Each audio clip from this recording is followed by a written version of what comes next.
হাসিনার আমলে যে চুরি যেই ধরনের লার্জ স্কেলে চুরি হয়েছে এবং পুরো ব্যাংকগুলোকে যেভাবে খালি করে দেওয়া হয়েছে সেই কারণে এটা এনপিএল বেড়েছে। আর এনপিএল বাড়ার কারণে যেটা হয়েছে যে বাংলাদেশ ব্যাংকিং সেক্টরের হেলথে এখনো ঠিক মতো এখনো আমরা রিস্টোর করতে পারিনি, বা তারা দুইটা কান্ট্রি বাংলাদেশ থেকে তারা শ্রমশক্তি নিতে চাচ্ছে। তো তাদের ওইখানে যাতে ভিসার যে জটিলতা সেটা যেন না থাকে, কারণ ইস্টার্ন ইউরোপিয়ান যেগুলো ন্যাশন আছে তাদের কারোরই আসলে বাংলাদেশে কোনো এম্বাসি নাই। তো অনেকের ক্ষেত্রে যেটা হয় যে আমাদের বাংলাদেশিদেরকে নিউ দিল্লিতে যে তার ভিসার জন্য অ্যাপ্লাই করতে হয়। তো সেই বিষয়টা বারবার এসছে যে কিভাবে আমরা ভিসার জটিলতা থেকে উত্তরণ করতে পারি। আর এই বিষয়ে উনি জোর দিয়েছেন এবং এই বিষয়ে ফরেন মিনিস্ট্রি এই বিষয়ে কাজ করছে এবং আরো সামনে আরো এটা নিয়ে আরো সমন্বিত উদ্যোগ নেবেন। এরই বিষয়ে অনেকগুলো দেশের সাথে ফ্রি ট্রেড এগ্রিমেন্টের কথা বলছি। জাপানের সাথে আমাদের কথা হচ্ছে, সাউথ কোরিয়ার সাথে কথা হচ্ছে, সিঙ্গাপুরের সাথে কথা হচ্ছে, ইউনাইটেড আরব আমিরাতের সাথে কথা হচ্ছে, অনেকগুলো দেশের সাথে আমাদের এই আলোচনাগুলো হচ্ছে, মালয়েশিয়ার সাথে হচ্ছে।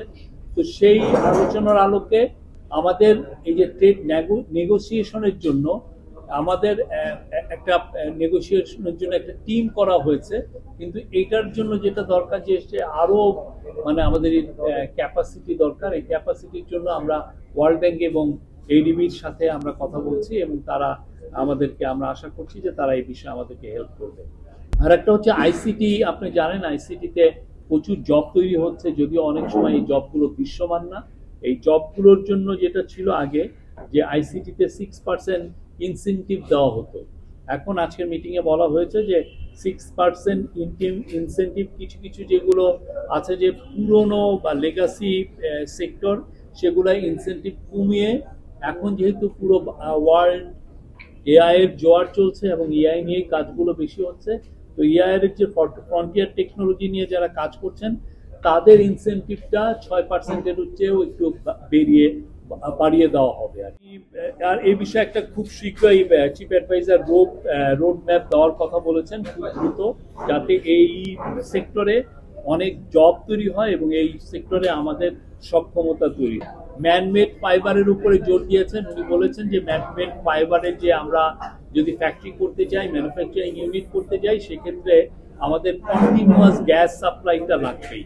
তো ওনারা কন্টিনিউয়াস গ্যাস সাপ্লাইয়ের জন্য যেটা মানে এনার্জি সিকিউরিটি এনশিওর করার জন্য রিগ্যাসিফিকেশন ইউনিটের কাজটা খুব দ্রুত করতে বলেছেন। আপনি জানেন যে আমরা বিদেশের থেকে প্রচুর গ্যাস এলএনজি আনি, এলএনজি এনে এটাকে রিগ্যাসিফিকেশন করতে হয়। এফএসআরুর মাধ্যমে এটা করা হয়, কিন্তু সেই পার্কে এখনো আশাতীত কোনো ইনভেস্টমেন্ট আসে নাই।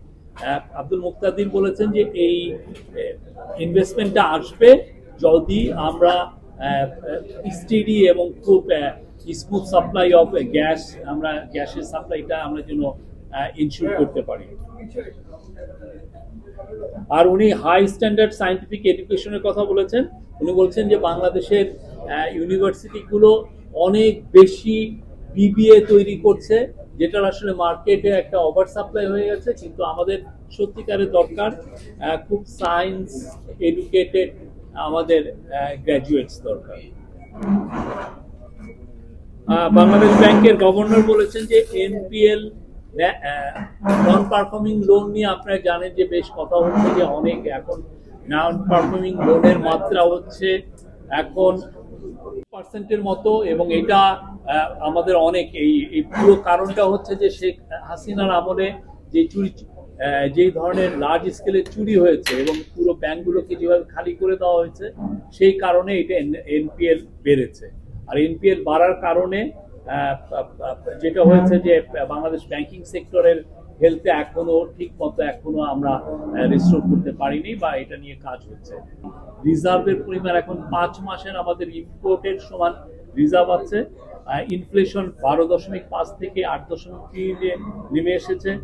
আর গত 1-2 মাসে রিজার্ভ ইনফ্লেশনটা আসলে 7%-এ নেমে আসতো, কিন্তু নেমে আসতে পারেনি। অনেকটা কারণ হচ্ছে যে চালের দাম হঠাৎ করে বেড়ে গিয়েছিল, বা চালের দাম আবার একটু কমা শুরু হয়েছে। আমরা আশা করছি যে ইনফ্লেশন সামনের দিনগুলোতে আরো কমবে।